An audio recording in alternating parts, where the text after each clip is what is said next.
I've never been so scared in my life. It all started on a quiet Friday night when I was home alone. My parents were out of town for the weekend, and I was enjoying the freedom. I had just finished my homework and was about to play some video games when I heard this weird tapping noise coming from outside my window. At first, I thought it was just tree branches or something, but the tapping got louder and more insistent. It was like someone was deliberately trying to get my attention. I pulled back the curtain and peered into the darkness, but I couldn't see anything unusual. Just the quiet, empty street. My phone buzzed, and I saw a text from Mrs. Harris, our neighbor. She asked if everything was okay because she thought she saw someone in our yard. My heart started racing. I checked all the doors and windows to make sure they were locked. I tried to call my parents, but the call wouldn't go through. That's when I noticed the tapping had stopped, but now I heard faint footsteps coming from downstairs. Grabbing a baseball bat, I tiptoed down the stairs, each step making the floorboards creak. When I got to the living room, I saw the back door was slightly ajar, swinging gently in the wind. There were muddy footprints leading from the door to the staircase. They were barefoot but had this weird, almost claw-like shape. I felt a chill run down my spine. Just as I was trying to make sense of it, the power went out, plunging the house into darkness. I pulled out my phone to use as a flashlight, but just as I tried to call the police, my phone died. Now, in pitch black, I heard movement upstairs again. My stomach dropped. Someone was definitely in the house with me. I had no choice but to go back upstairs.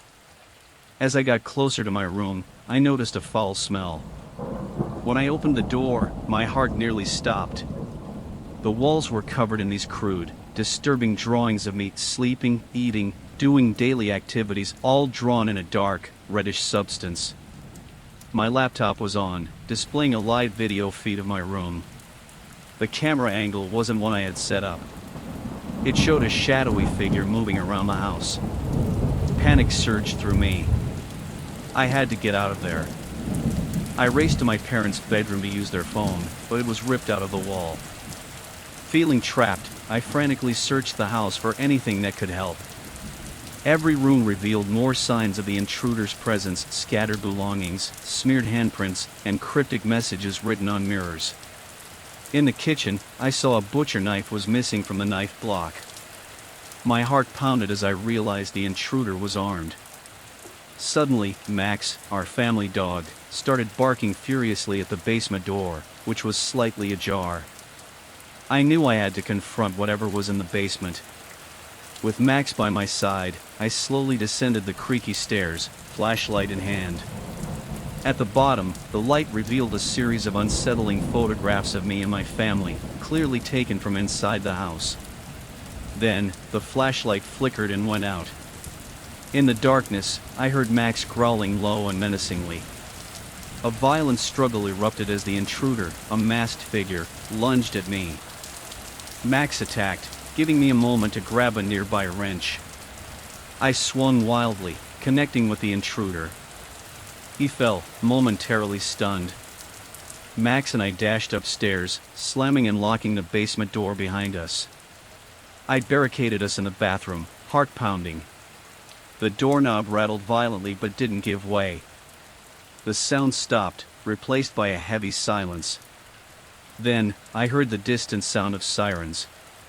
Peeking out of the bathroom, I saw the masked figure had vanished, and the police lights illuminated the night outside.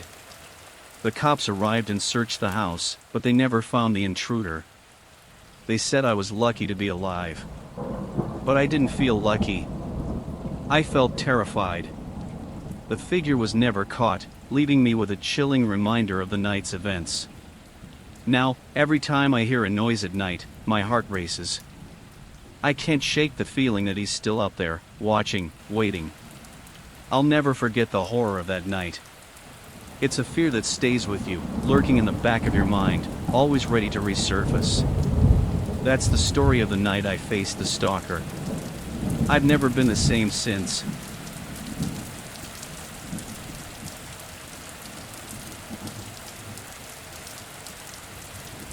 I always loved hiking alone, but this hike would make me rethink everything. It started like any other day, with me, Steve, heading to my favorite trail. I needed the peace and quiet after a stressful week at work. The sun was setting, casting long shadows over the dense forest. The air was cool, and the only sound was the crunch of leaves under my boots. Perfect, or so I thought. As I walked deeper into the forest, I noticed something strange. The usual sounds of birds and small animals were gone. The silence was oppressive, pressing down on me like a weight. I couldn't shake the feeling that I was being watched. Every step I took felt like it echoed through the trees, announcing my presence to unseen eyes. I shook off the feeling, telling myself it was just my imagination. But then I saw the signpost. It was old, weathered, with strange symbols carved into the wood. I had hiked this trail dozens of times and never seen it before. A chill ran down my spine. I tried to call for help, but my phone had no signal. Typical. Anxiety began to creep in, gnawing at the edges of my mind. As the light faded, I pulled out my flashlight, its beam cutting through the growing darkness. Shadows danced at the edge of the light, and I could have sworn I saw fleeting shapes moving just out of sight. I stumbled upon a set of human-like footprints in the dirt. They appeared out of nowhere and vanished just as suddenly. It made no sense. I tried to rationalize it, but fear was building inside me. A rustling sound came from the bushes behind me. I spun around, shining my flashlight, but there was nothing there. I laughed nervously, feeling foolish, but the feeling of being watched only grew stronger. Then I found the campsite. It was abandoned, the tent torn and belongings scattered. A blood-stained piece of cloth lay on the ground. My heart raced. Something terrible had happened here. I needed to get out, fast. I quickened my pace, trying to remember the way back, but every turn seemed to lead me deeper into the forest. Panic set in. My breath came in short gasps, and my hands trembled.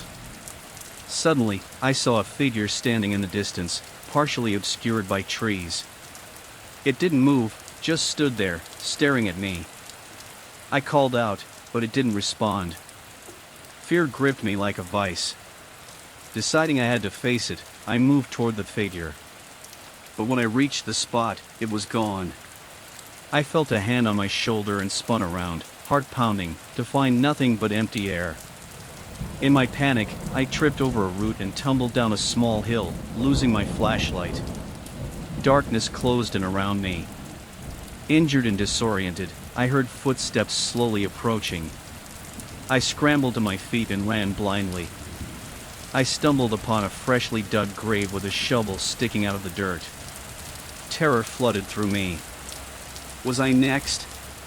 As I tried to navigate my way out, I found crude, makeshift dolls hanging from tree branches. Each one had a piece of clothing eerily similar to mine. The sense of danger was overwhelming. I heard a low growl behind me and felt hot breath on my neck.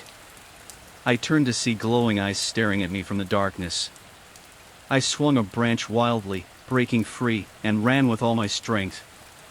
The figures seemed to multiply, shadows morphing into menacing forms that closed in on me from all sides.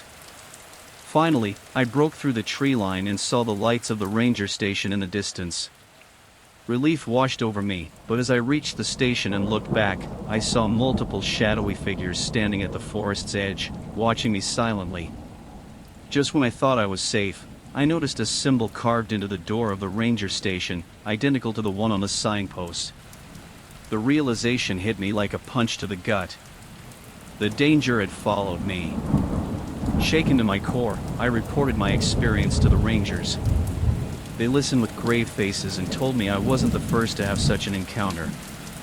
Similar stories had been told by others who ventured into the forest alone. I left the station that night, vowing never to hike alone again. The memory of the figures in the forest and the eerie symbol haunted me. What were they? Why were they watching? I didn't have the answers, but one thing was clear. Some trails are best left unexplored, and some secrets of the forest should remain hidden. The peace and quiet I sought had been replaced by a fear that would stay with me forever.